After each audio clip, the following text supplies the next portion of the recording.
আমরা হঠাৎ করে দুদিনের জন্য বাড়ি এসেছিলাম। তো আমরা আসবো বলে মা তখন মাতৃ সম্মেলন রেখেছে বাড়িতে। তো মা সকাল সকাল উঠেই সমস্ত ফুল টুলগুলো তুলে রেখেছে। তো আমরা স্নান টান করে নিয়েছি, তারপর এখন মালা গাঁথতে বসে গেছি।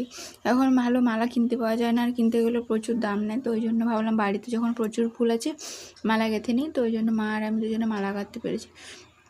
তো অন্য সময় আরও বেশ সুন্দর মোটা মোটা মালাগুলো করা যায়, কিন্তু এখন বর্ষা সিজনে হয়তো খুব বেশি ফুল পাওয়া যায়নি। তো একটা একটা করে গেঁথে নিচ্ছি, 3টা মালা গাঁথবো।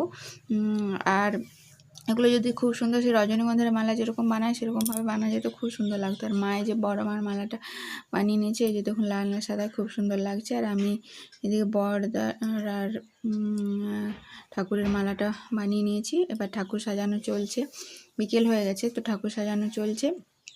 মা সমস্ত কিছু রেডি করেছে, আর কাকিমারাও সব একজন দুজন করে আসছে। তো সবাই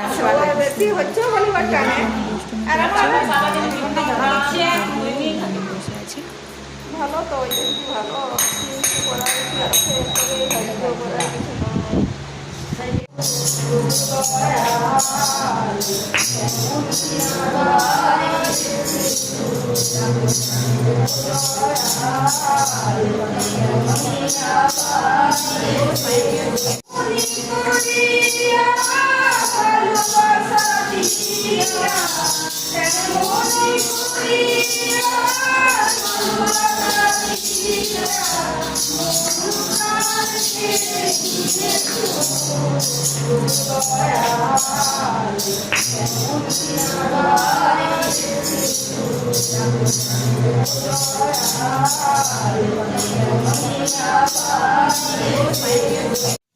মাতৃ সম্মেলন প্রায় শেষের মুখে। তো এখন আমার প্রার্থনাটা হচ্ছে, তারপরে সে কি পাঠ যেন একটা হয়, আমি ঠিক জানি না, তোটা হবে, তারপর সমাপ্ত।